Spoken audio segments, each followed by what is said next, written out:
the numbers all go to 11. I'm talking about bands that rock. Led Zeppelin. What about Sabbath? AC/DC. Motorhead. Does that mean it's louder? Is it any louder? Well, it's one louder, isn't it? We're not worthy! We're not worthy! Why don't you just make 10 louder and make 10 be the top number and make that a little louder?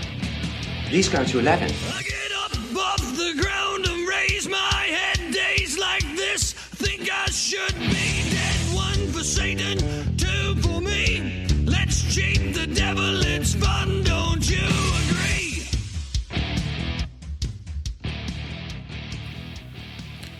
Welcome to the Nothing Shocking podcast. I'm your co-host, Bob Zerl, and I'm alone this week on the intro, but Eric is with me on the actual interview with Jean Beauvoir, the Plasmatics, Crown of Thorns. He's worked with the Ramones, Kiss, did a movie with Stallone, Cobra, the soundtrack. Just in the movie Shocker. He's a fantastic guest. Before I get too far into the interview, I want to say we're located at zpnetwork.com. We're at the Nothing Shocking podcast community fan page, Quad Cities Rock and Roll Junkies interest group. We're on Twitter. Our handle is No Shock Pod. Follow us there to see who's upcoming on the podcast. We've got several more guests in the pipeline. Not a whole lot going on. Our sponsors are Ragged Records. They're located in Rock Island, Illinois at the moment. We have Legends Picks. They're in Milan, Illinois. And Hong Kong Sleepover gives us the music that we use on our podcast. I want to thank them very much. Check out all their music on where you check out music at Spotify, Apple Music, Google Play. I'm just scrolling through Jean Beauvoir's website, and I don't know. It was one of the more fun interviews, and I know I say that every week, but he really was fantastic. And we just talked about the gamut. We talked about everything going on. Like, I think at the time when we did the interview, Slipknot's album was number one, or had been number one. We talk a lot about Stallone, so why not release it the week that Rambo comes out? It's kind of fitting. It was a great interview. I'm glad we had him on the show. And I'm really excited for you to hear it. And since Eric's not here, I'm just going to throw straight to the interview. So enjoy.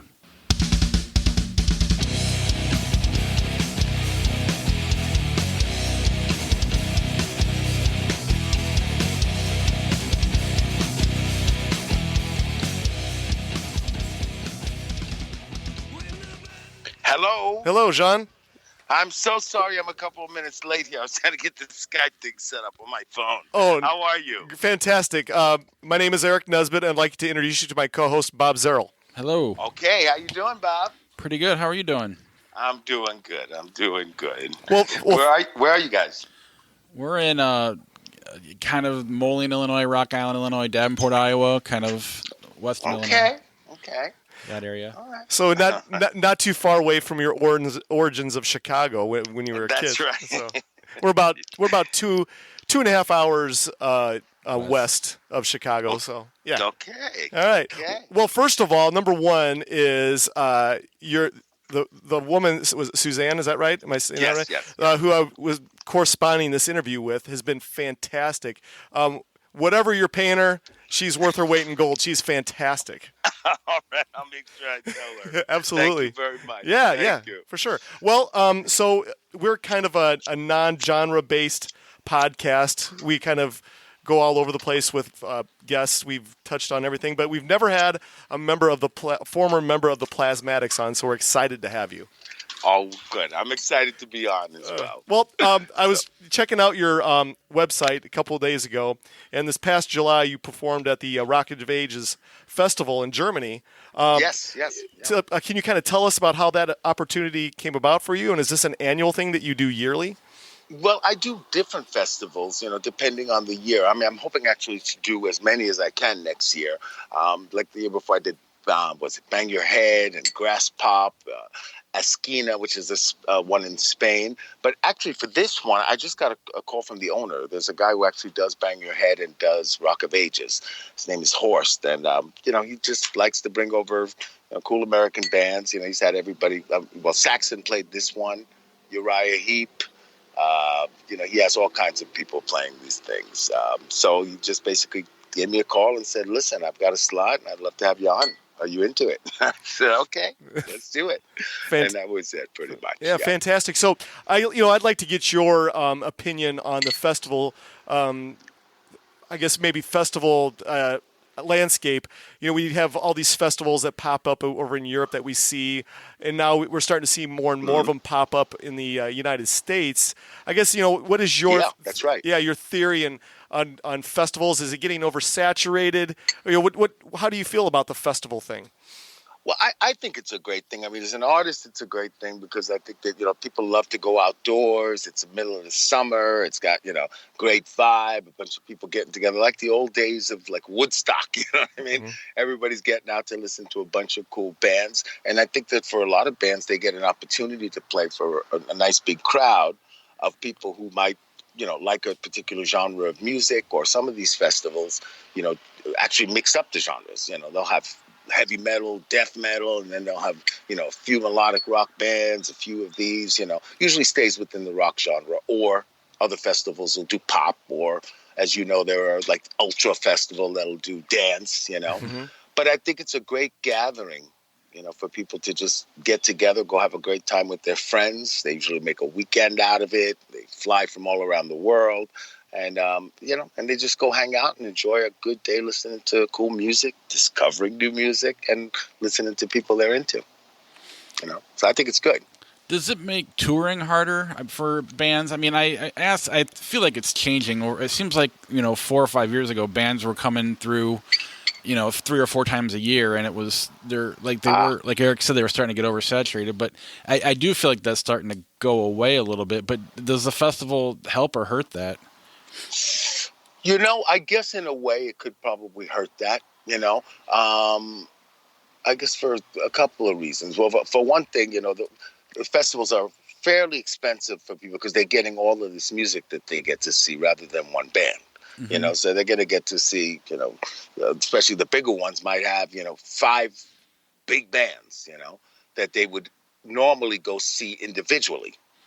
Right. But then if they'd have to go see those bands individually, it would be more expensive. Right. Because if you had to go see Kiss, somebody else, Metallica, that one. I'm sorry. Every time they go around, you'd be spending a lot of money doing that.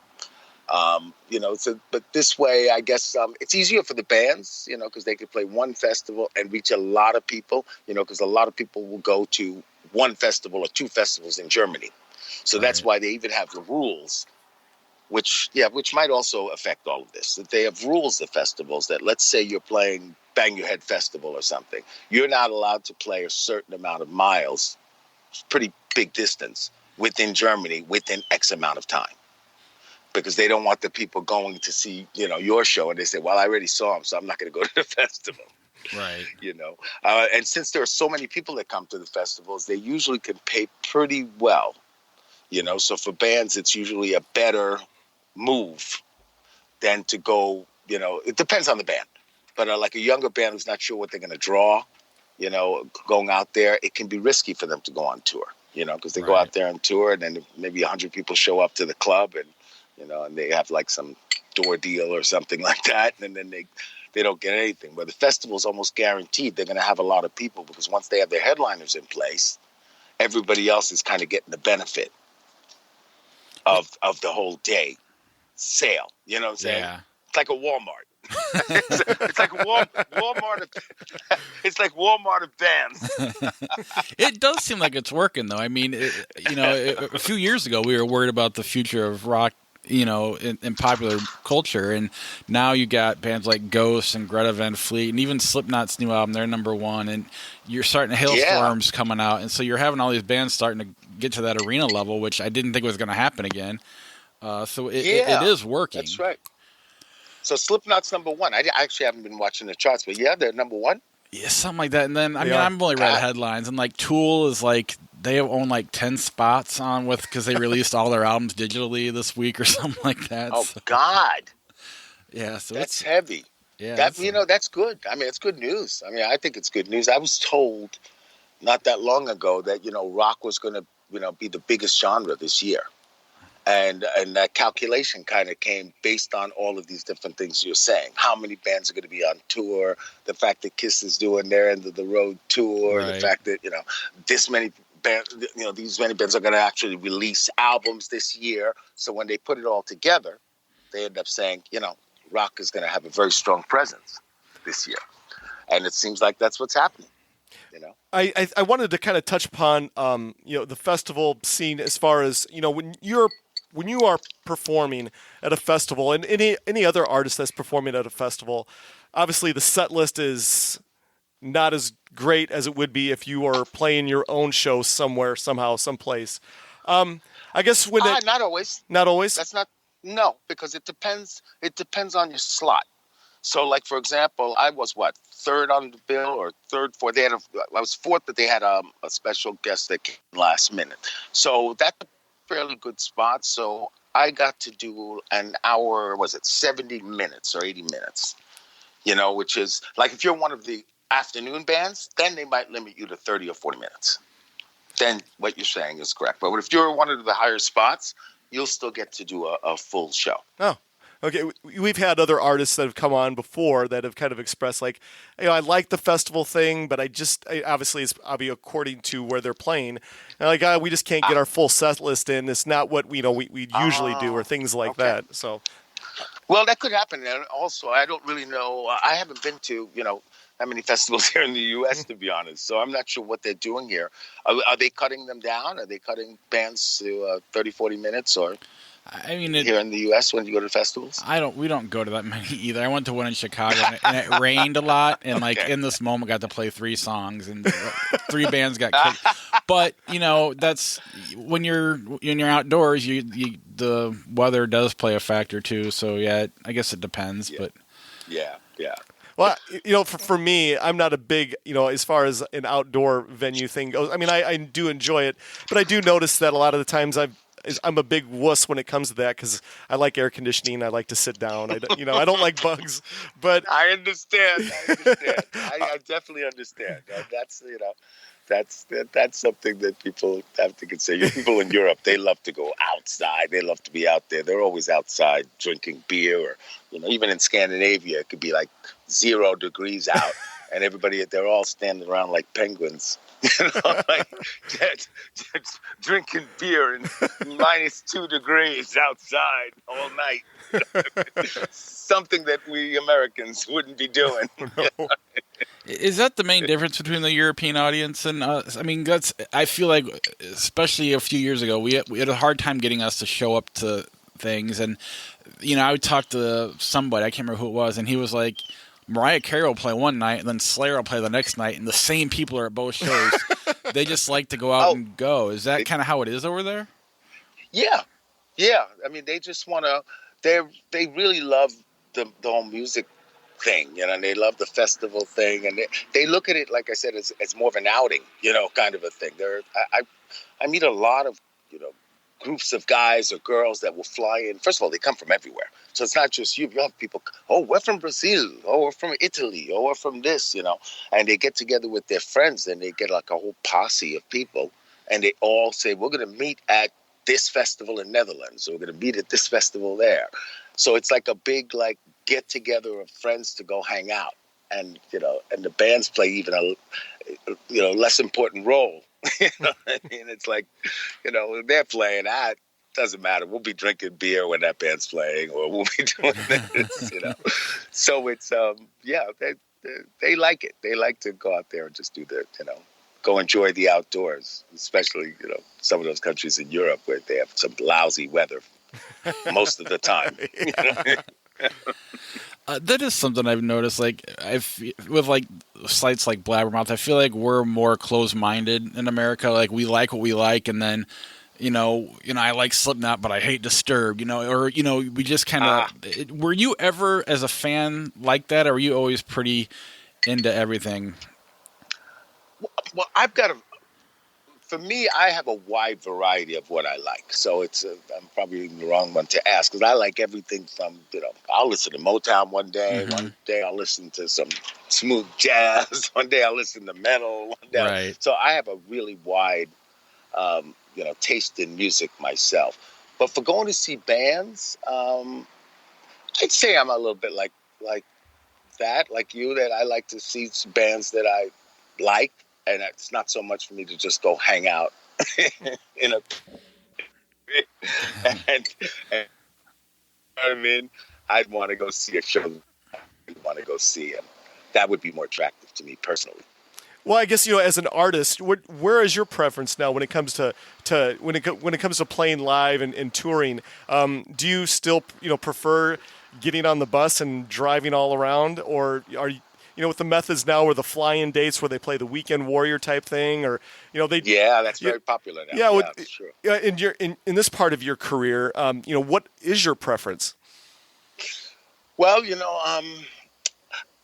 I've never really been that much of a bus fan personally, to be quite honest with you. It's just one of those things, especially if you're always on the bus.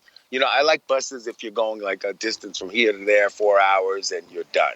But the thing of like living on the bus, I'm a little bit older now, and after a certain while, you like the comfort of a hotel room, you know what I mean? And you don't want to necessarily be, hanging out in the bus trying to get the mohawk together, and waking up all scraggly and sweaty. And it's like, okay, now let's go take a shower in that little shower they have at the back of the club. And that was cool when I was a teenager on the Plasmatics, but now you kind of you like a little bit more comfortable situation, But that's me. Then I got guys in my band that just love buses. They could be on that thing all the time. It's just a preference. I can remember when I was touring Europe, even going back to a band called Voodoo X, and we did a fairly lengthy tour of Europe. And I actually did something where we rented cars. So the crew was on the bus, and since everything was kind of within Germany, Austria, Switzerland, and nearby France, etc., we actually managed to rent really nice cars. And we had like a Mercedes 560, two Audi Quattros, and a BMW, for example. So we do 2 guys in each car. So then we could stay in town, hang out there, and then in the morning we could get up and leave at 10 o'clock in the morning and be at the next venue in time for sound check, where the crew would have to go because they have to load in at 8, 9 o'clock in the morning. So when you have a situation where the bands have to do that with the crew at the same time, it can be a little bit uncomfortable, even for singers, because that means that you're not really getting that much sleep. You're staying. You're leaving right after the venue. You don't get to hang out in town and hang with the fans. You don't get to, do much of anything. You're okay. The bus is leaving, and then you're driving and arriving at 7 o'clock in the morning, and then you're sleeping out. You know what I'm saying? It can be a little disorganized, a little uncomfortable to try to keep everybody happy, if you know what I mean. Is that something you try to do, though, on the road, is try to enjoy the cities? And because a lot of the complaints that you hear from artists, not really complaints, but just every day is the same. You're just in a different city, but it's hotels and arenas, so you don't necessarily know the difference. Is that something you were able to kind of do aside from that tour? Is enjoy the cities you were in and kind of experience the cultures?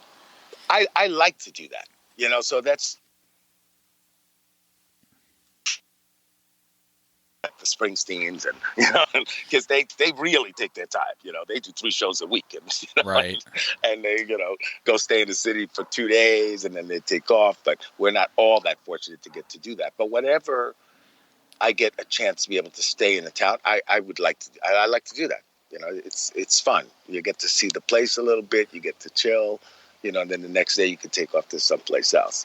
Rather than, like you say, just going from bus to venue every single day. That could get pretty tiresome. I know I kind of wanted to switch gears on you a little bit here. I know early this year that you performed at the Kiss Expo in Indianapolis. Can you give us some more information with your involvement with the Kiss Expo? And once again, is that like an annual thing for you? Yeah, it's becoming that. I was never involved in the Kiss Expos before, for whatever reason. And then all of a sudden, I got a call last year, and the first one was in New York, New Jersey. New Jersey it was actually, but they call it the New York, New Jersey Expo. And basically they said, this is a cool thing. These things happen all over the world, and they're kind of put together by the KISS armies. And it's basically for fans to come check out, get memorabilia and also meet people that had some involvement with KISS one way or another. And sometimes some of the KISS guys show up, like the Indianapolis one. I believe Tommy Thayer was there, Bruce Kulick, Bob Kulick, a lot of the people that did stuff with KISS at one point. So it's kind of fun, and all the fans just come, and they get to meet a lot of cool people. You get to hear a lot of cool stories. You know what I mean? You get to find out things about yourself you didn't even know. You know what I mean? So it was. I enjoyed it, and at the same time, there's usually a jam session. So let me see, the one in Indianapolis, I jammed with Gene's band. The same band that plays with Ace Frehley and Gene the Talisman, and these guys are like KISS experts. They know every KISS song. I think they do a residency in Nashville where they play KISS stuff all the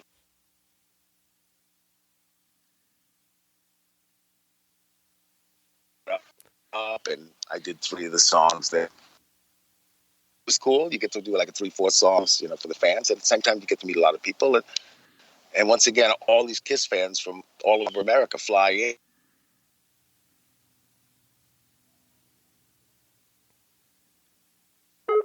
Oh.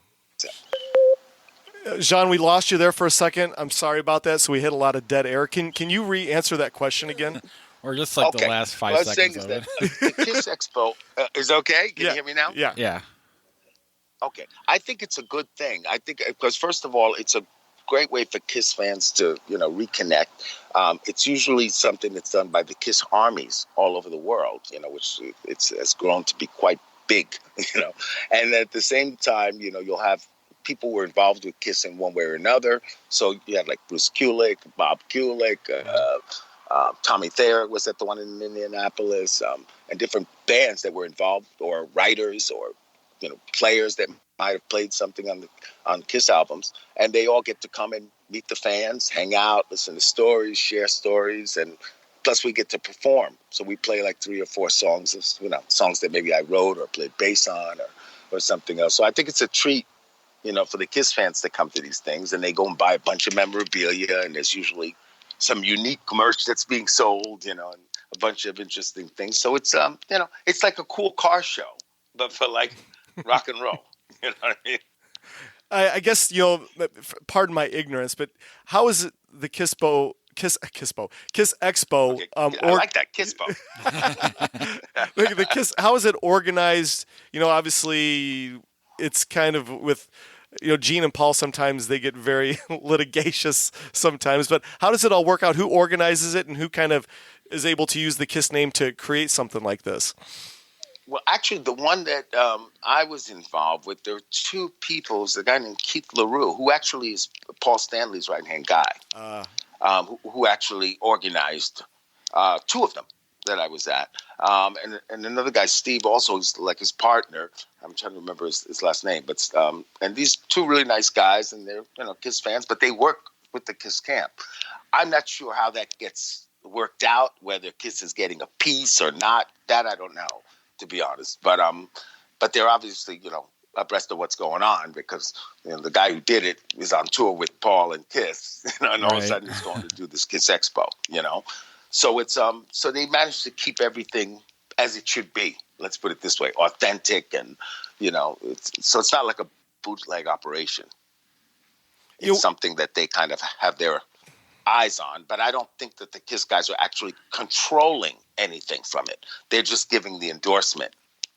For him to be able to do it. Yeah, and there's so many. I see so many of these KISS Expos and KISS Crews and all these things pop up all the time. I guess my question to you is: do you ever think that these expos and what have you might be oversaturating it? But I guess that was the same question they were asked in the '70s, and I don't know. But what is your thought on all that? It's like, it's funny. It's like you said, the same question they were asking in the 70s, and now we're sitting here in 2019. It's pretty funny, actually. You know, you think that it's almost like rap. Everybody thinks it's going to die next year, and it's still around. Right. It never goes away. You know what I mean? It just gets bigger. But you know, I guess they just will keep doing as much as they can do. And this is not something that's fueled by the Kiss guys. So it's not even their thing. So this is something that's in reality is organic. You know what I mean? It's something that Kiss fans want to actually do this to create gatherings for them to kind of have more Kiss stuff for themselves. You know what I mean? So it's like almost like we're going to create, you know, a Kiss camping trip. You know what I mean? So that we can all, go, you know, go cook out to Kiss. So, you know, it's almost like that. And the Kiss guys are like, yeah, okay, go ahead. It's just they kind of go with it. So the Kiss Cruise, on the other hand, is something that the Kiss guys are involved in. You know what I mean? So that's something, a real Kiss event. Kiss is playing, you know, and so they're really involved in that. But that's different than the Expos. The Expos are organic and, you know, organized by fans. I also did one in Finland, which was great too. Oh, very cool. A whole different thing and organized by fans. You know, that is cool. No, I mean, it is cool. Yeah. You've obviously done songwriting for several bands, and when you're doing the songwriting, is it something you're doing by yourself? Are you collaborating with the band? You know, or you know, how does that all come about? I guess when did you start writing for other bands aside from yourself? Well, I started really young. I mean, I was already on tour at 14, right. And by 15, I was on tour with Gary U.S. Bonds and, you know, doing all those Dick Clark shows. And I was already writing songs. I started writing songs probably at 13 years old. You know, it's like I had like a junior high school rock band where it all started, where a teacher of mine, it's funny, now we have School of Rock. It was a teacher of mine, a math teacher that, you know, had played in a band that opened for The Who once, and he just had it in his blood. And he knew I was a drummer at the time, and he knew I played drums and liked rock and roll. He said, why don't we put a little thing together for after school? And anybody that wants to get involved, you know, could get involved. We could have 4 or 5 singers, 3 bass players, whatever it might be, and encourage kids to want to learn to play these instruments. And then they'll come after school, we'll learn the songs, and then we can play at all the functions. So that's how it started. And so when you started doing that, I already started writing songs because it was a way for me to express myself. So, you know, whatever, if you get, you know, break up with a girl or something like that, I'd go write a song about it. And then, you know, and then all the kids would come to the dance or whatever it was, and he's going to sing that song about her or whatever it might be, or, you know. Awesome. So it was kind of a fun thing. And that's how it started with the songwriting. And then I started doing that, and then, you know, became more proficient at it. And then, let me see, what did I actually, then the Plasmatics is probably, no, I play originals with my own band. So I had my own band after that junior high school rock band. Mm-hmm. I had a band called Topaz that kind of played the whole Long Island scene around the same time as Twisted Sister and Zebra and, you know, Rat Race Choir and all these bands that were popular in the New York area. And there I already started throwing original songs into my set. And then from there, it just kept going. And then the Plasmatics was really my first pro band, you know, where we were putting records out. So then I started co-writing with the Plasmatics. And then from there, you know, it just moved from there. So Plasmatics, then I went on to Little Steven. I was trying to do a solo record, so I was always writing original songs at that point. And then by the time I got my solo deal, which was probably around 1984, 85, at that point, that's when I actually started actively writing with other artists. So at that point, that's when I did John Waite stuff. You know, there was one of my songs, for example. That one I wrote by myself. It was a song that I had when I was doing demos for my record, but I didn't have a record deal yet. And EMI had reached out to me and said, oh, this guy John Waite's making a record. We really love this song. We're not going to sign you, but we love the song. You know, I was like, okay, well, it's better than nothing. All right, so why don't we do that? And then so I ended up doing that. And then next thing you know, John Waite's record, you know, had that Missing You song on that record as well. And the album blew up and went double platinum. You know, so then one thing leads to another. Then I ran into Paul Stanley, and then we wrote a couple of songs together. And then I finally got a manager, and then I got involved with the Ramones, and so all the different people, Lionel Richie, all these different people started kind of coming out. You know, because you get a publisher at that point, which is a publisher is basically somebody who's supposed to solicit your songs to other artists, to TV, to commercials, to films, and you try to get them to set you up with co-writes. Not that they ever really did a good job of it, because I can't really think of one co-write they actually set me up with. But actually, I can think of one. It was the Shocker song. Actually, yeah, Shocker. Desmond Child and I were sitting in EMI's office in LA at the time, and we were just visiting our A&R people from the publishing company. And then they actually said, "You know what, guys? You guys are both in the house here. We need a song, a title song for the film Shocker. Why don't you guys go write it?" We said, "Okay." And then so they had a little room, a little thing with the piano. So Desmond and I just ran into that room and we wrote Shocker. And then that's how that came about. And then it got recorded. And there were some great people who actually played. Rudy Sarzo played bass. Tommy from Motley Crue played drums. Who else was? Vivian Campbell played guitar. It was a really happening setup for this kind of put together song. Even a band was put together, the Dudes of Wrath, which was just Paul singing, Desmond did some singing, these other guys, and everybody just got together to do this song to get this thing for the title track. But that's how it kind of came about. And to the last question, who do I co-write?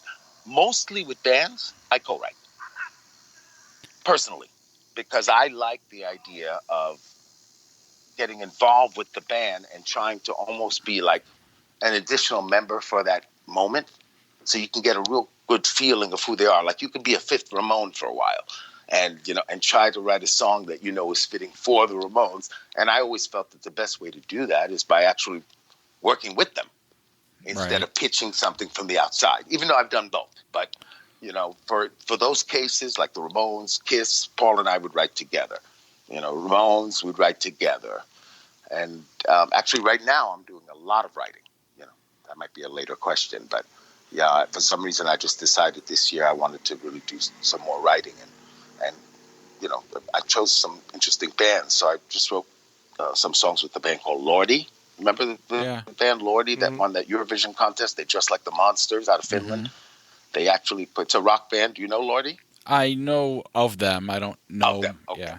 They're wild. They dress like monsters, and it's like these amazing costumes. They made some great records, and they won something that's not popular here. It's called the Eurovision Song Contest, and that's the contest that ABBA won, and all these acts that became really famous won these things. And it's basically a competition for songwriting and artists from around the whole world, like a World Cup. And I believe it's coming to the U.S. next year, and I think the U.S. is finally going to submit to this. Oh, that's cool. But so they won this for Finland, which kind of made them the most famous band in Finland, because nobody ever thought Finland would ever win a contest like this. And then all of a sudden they won it, so they became national heroes. So so now they put Finland on the map. So I'm writing with them. I did some stuff with Lita Ford. We're still working on it right now. Then another German girl, Jessica Wolf, and this other girl named Britt Lightning that plays with Vixen. So I've done a lot of songwriting this year, more so than I've done in a while, as far as co-writes go. Do you have to be inspired to write a song, or is it to the point that it's just something that comes natural to you? I do. It's funny you mention that, because it's like, I could be really inspired depending on my environment, depending on how I feel personally inside. Like I've had, the past months I had a real creative time where for some reason, all of a sudden I'd write like 10 song ideas, in a matter of a few days, and when I went to write with Lordi, we actually wrote 7 songs in 2 days. Jeez. So it was a lot. I don't know why, just ideas were just pouring into my head for some reason. And that happens sometimes, and sometimes it doesn't. It's not something you could really control. I think it kind of depends on your environment, how you feel, or where you are, the people around you. So to answer your question, yeah, you do have to be, you can always write a song. You could always sit down and just write a song, Right. But to write something really good, or something where you're excited about it, you really feel it, it usually comes from some kind of inspiration. Well, it's kind of funny that you talked about this, because the question I was going to ask you was, what you wrote the song "Feel the Heat" from the movie Cobra, with featuring Sylvester Stallone. Was that your first song you had written for a movie or TV program? I'm trying to think. I think yes. Actually. And the fact is, the song wasn't actually written for the film, but the timing worked out perfect. So it was one of those things where Feel the Heat was going to be my first single. And Stallone was in Warner Brothers Pictures in Los Angeles editing Cobra. He walked by the studio where a girl named Mary Lambert, who had directed my video, who's also a film director, she did, was it Pet Sematary? Yeah, she did Pet Sematary. She's done, quite a few movies and a lot of music videos. And so she was editing my video, and Stallone walked by. He heard the song. And it's funny, I had a cobra in the video. That was just a big animated cobra that would just pop out of the video. He just saw the video, listened to the song, and he called my management office and said, listen, I just heard the song that's going to be the song for my whole Cobra, campaign. I'd like to use it for a real, integrated campaign. It's right for me. And so that was a very pleasant surprise. And somehow it just worked. Awesome. I wanted to kind of go back to Shocker for a second. And it was an awesome soundtrack. I mean, just a fantastic soundtrack to one goofy movie. I mean, talk about a very goofy horror flick. I don't even know if you could call it a horror flick. It was so weird. But it was. I hear you. Do you have an opinion on that movie or not, or can you even say? I haven't watched it in years and years and years, but I think I have the same. I left with the same impression you did. That it was we were excited about having songs. I had 2 songs in there. I had a song from my band Voodoo X also on the soundtrack. But I was, so we were excited about that, probably too excited about that to really give much thought to what the movie was. But I think I remember it being pretty goofy, to be honest with you. Yeah. I have a 21-year-old, and it was on this past Halloween on AMC or something like that. And I said, "Hey, you want to?" Yeah, I said, "Hey, you want to watch this movie with me?" And he goes, "Yeah, sure, whatever." A 21-year-old, it's just whatever. And we started watching it, and he said to me, he's like, "Man, this is some pretty cool music in this movie, but man, this is the dumbest movie I've ever watched before." Oh, brother. Exactly. I know. It's crazy. I know. They're not always the best movies, I'm going to say. But, it was good. It was good for us anyway. It's just the fact that it was just a cool thing to have songs in it, that was the cool thing, Absolutely. And the Cobra thing was very serious. Yeah. That was really good luck. And that thing just kept going and going and really became a cult movie at the time. And people had bad opinions about Cobra, too. Oh, yeah.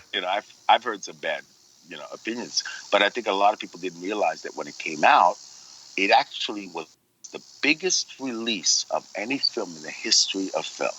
It was released on 2,273 screens.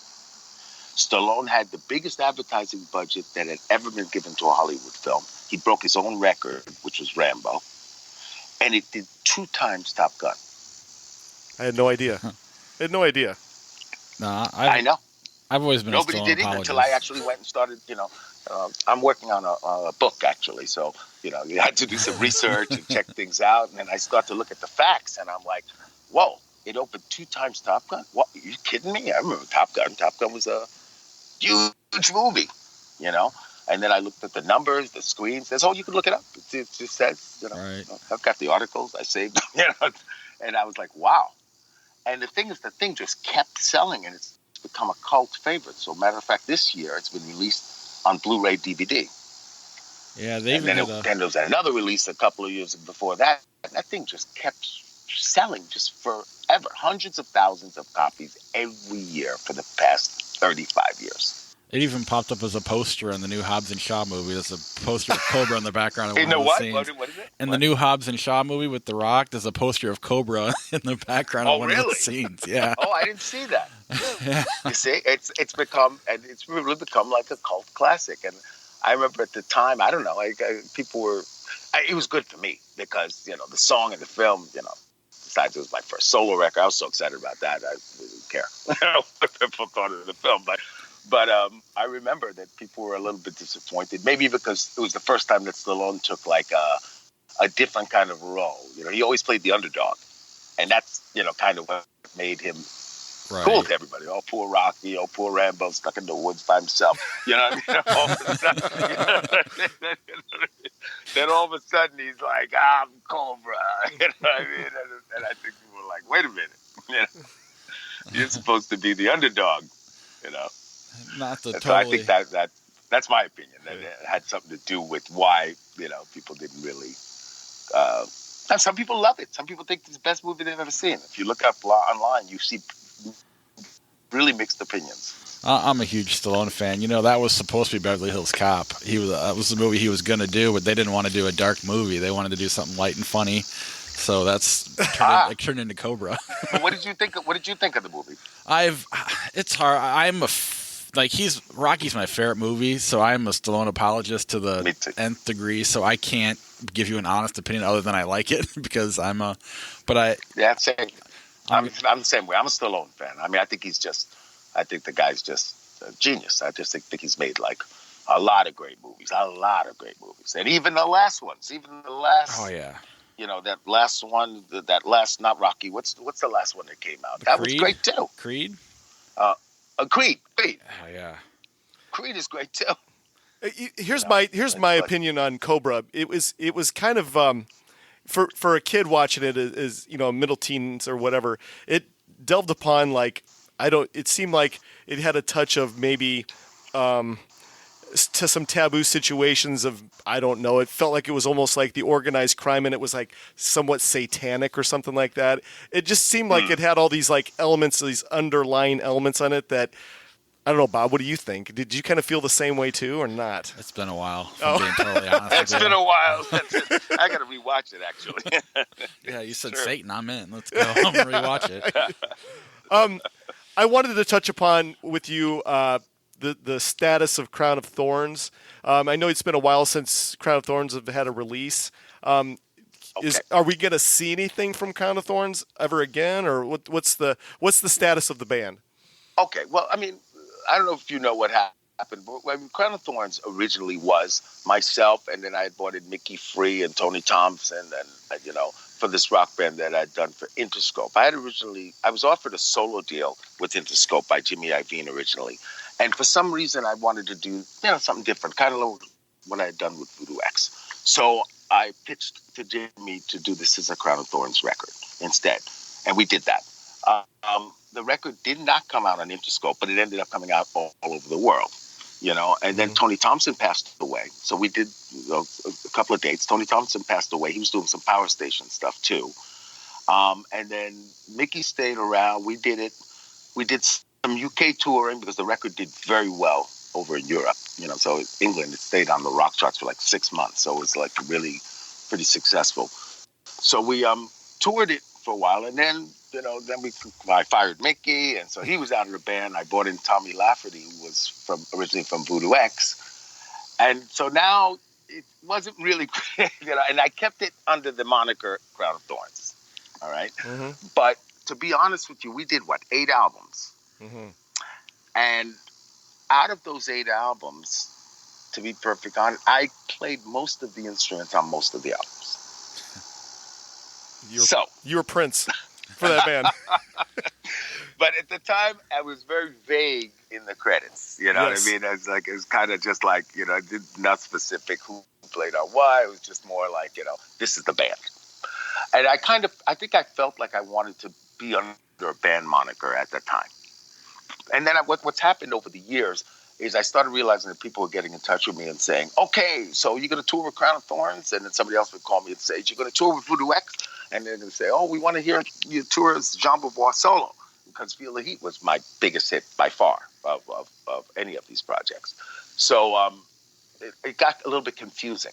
So I also realized that I was kind of losing my own identity, because I was like, people would be saying, "Oh, we want to hear the original lineup of Crown of Thorns." And it's like, but there is no original lineup. It's like, in other words, I'd created a fantasy that actually didn't exist.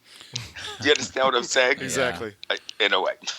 So I decided a couple of years ago to just say, let me put everything under one umbrella. First of all, to regain, getting older, and I started feeling if you're not careful, years are going to go by and people are not going to put this together with this. They're going to think that, I think I was on Spotify one time and they said, "Oh, we were looking for your music, Sean. We only found one album." I said, "One album? Wait a minute. You've done one album in like 30 years or something." I'm like, wait a minute, something's wrong with this picture. I've been, making albums and working for all these years, but people aren't putting it together, somehow. So I decided, let me go back out as a solo artist with a great band, same thing, but at the same time create a show where I play a little bit of everything. So, my set now consists of Crown of Thorns. I do probably 6-7 songs, like the most popular songs from Crown of Thorns, even though we have a lot of songs. I have to do like a 4-hour set to hit all the songs because there's like 7-8 albums, and there are, I think, a lot of good songs too that we could be doing. But some people want to hear Crown of Thorns, but then I've got other fans that want to hear Voodoo X, because Voodoo X in Germany did really well. Same thing with the UK. So these people are like, we want to hear Voodoo Queen. We want to hear The Awakening. We want to hear this. And then everybody wants to hear Feel the Heat and other songs from the solo records. So I felt that was the best compromise. At least that's how I'm thinking right now. I might change my mind or, decide that I want to release all the Crown of Thorns stuff on vinyl or do something as the future goes. But I've decided for the moment that I wanted to, focus on, my identity, if you know what I mean, for one thing, and make sure that people connect all these things, which is why I released 2 albums last year called Rock Masterpieces, and it combines different songs from different things so that people all know who did what on what. Brilliant. You see what I'm saying? Yeah. So I put it all together because I own all the masters. I put everything all together so that people can say, will no longer say, "Oh, you haven't done anything for 25 years," so they can see, okay. And then it actually has full credits. It says exactly who did what on what, everything. In other words, everything's out, open, as it is. Because unfortunately, the first lineup of Crown of Thorns, which was, the first debut album, which had Tony and Mickey and everything, Tony's gone, he's not there. So, you know what I'm saying? So It's almost people taking credit for things that they didn't do because they weren't there. You know what I mean? Right. So it didn't make that much sense to me anymore. I felt that this is maybe the smartest way to go to try to satisfy everybody and myself. I'm so glad that you brought up Tony's name, because I got 2 more questions for you, and one was Tony. So back when in the 80s, I remember Rolling Stone had put together an article, and it had the remaining members of Led Zeppelin and Tony at the at drums. Was there anything to that Zeppelin was going to reunite and put Tony behind the drum kit? Yes. There is something to that. Yeah, that was going to happen for sure. I'm not sure exactly what happened. I think there was a car accident involved or something that or something that made the thing not work out. But that was the plan. He was the guy slated for that. Was it one of those kind of things where they were going to create some new music with him, or were they just going to go out and play the Zeppelin catalog? Do you know? I actually don't know those details, but I think it was a catalog thing. I don't know if they were prepared to make a new album. I don't know. I don't want to talk out of line. I'm not sure. I'm sure that information's available because I have seen this online about him, being the drummer for this new Zeppelin situation at the time. It's so funny too, because that was obviously way before the internet, and we had a couple of guys in our neighborhood that would get Rolling Stone the magazine, and that came out, and that was hot commodity back then when it was like, holy crap, Led Zeppelin is coming back together again, and they got Tony Thompson on drum. It was like a dream come true. You know what I mean? I guess for us, he would have been great. He would have been great for it. Tony was a great drummer. He was. Okay, so last question. I always like to throw the curveball question. for the last question. Okay. This Uh-oh. is The one I won't be able to answer. this is a Plasmatics question. So the Plasmatics, not only were you guys a punk rock band, but you were a performing arts band as well. And it seemed like at the time that the performance arts, the blowing up of cars and sawing guitars and whatever that was going on stage kind of overshadowed the music. Do you ever kind of feel like the Plasmatics did not get their due musically because the performance art kind of overshadowed the music itself?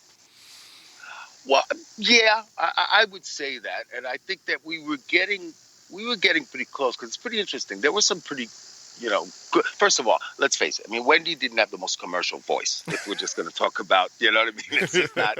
It wasn't. She was great at what she did, but it wasn't like we're talking, hit radio, kind of stuff. You know what I mean? But I'll tell you that the music was actually a lot more complicated and in-depth than a lot of people would believe. And I say this to a lot of people because, I do a lot of talking about punk rock and, how hard that can be, how difficult it is to play, etc. And I can tell you firsthand that even auditioning musicians, to find a drummer to play in the Plasmatics, we auditioned everybody. And I'm talking about big cats. And it was really difficult to find a drummer who could actually play the songs. Because it's a simple nuance that like the drummer has to do everything in 16ths. I don't know how musically inclined you guys are, but everything has to be played, in 16ths. So the drummer has to be able to play at this speed that those songs were going, especially with all the stuff blowing up and everything else, because you're distracted and all this stuff is happening. And then, of course, it's live, so everything's twice as fast. So that was extremely difficult. And there were some really difficult bass parts in there. I mean, I had even my guys that I've used for my bands or stuff like that, the hardest song to play for them has been the Plasmatic song. I had this song called Master Plan in there. Yeah. And if you go back and listen to that song and listen to the bass parts and listen to all the stuff that's going on in there, it's actually pretty intricate. And it's matter of fact, I just did that Rock of Ages show and I was using a different band and I couldn't even put it in the set. It's like we started it, I listened, I said, forget it, it's out.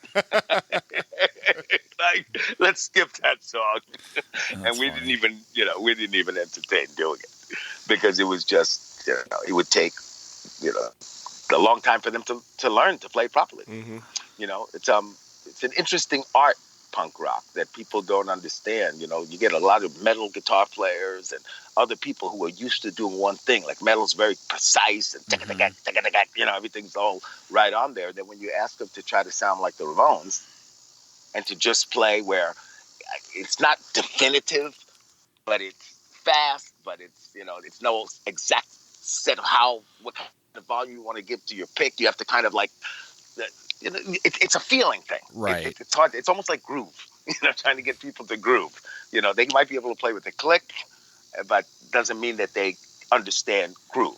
Which is why I said, for example, we talked about Tony, and I said Tony was a fantastic drummer because Tony had a groove. He knew exactly how to play the drums to a point where even if he's playing to a click, he's got to delay the snare, a couple of milliseconds or something so that it has a certain feeling that makes people move. You know what I mean? So it's, yeah.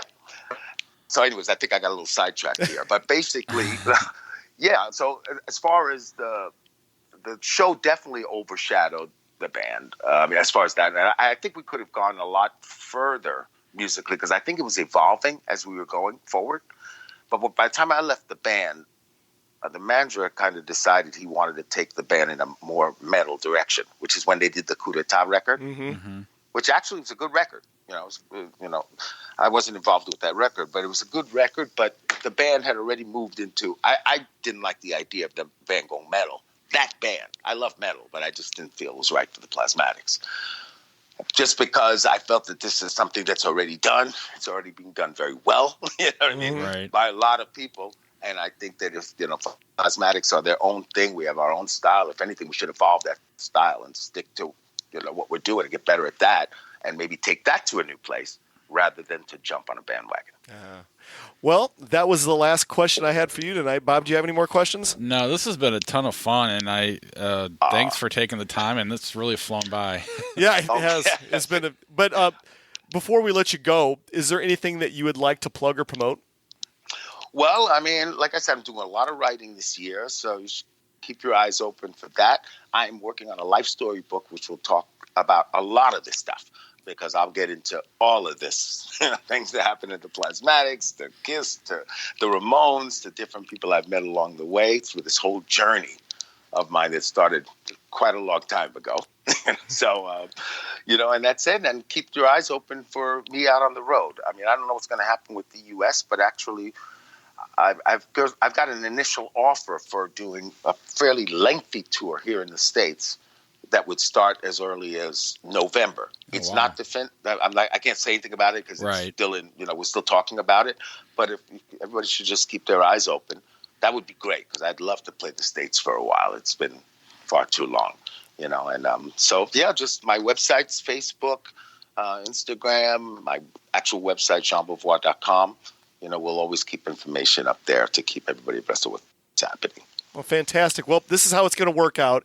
We have a couple of episodes before yours. So what do you think, Bob? About 3 weeks, do you think? Give or take. Yeah, about three weeks. And then Bob will have it all edited. And once it's ready, I will send the link to Suzanne. And if you could share it to all your social media, that'd be fantastic. I will. And, of course, I want to thank, everybody who's been supporting me for all these years, you guys and the fans and everybody else out there. I really, really appreciate it. Yeah, absolutely. And, anytime you want to come back on the podcast, Suzanne's got my email. Have her contact me. We'd love to have you back on sometime in the future. All right, great. We'll do it again. All right, Jean. Thank you so much. Okay, I enjoyed it, guys. Take it easy. Thank you. Bye-bye. Bye. Broadcasting the underdeal. When the black is rough and the sky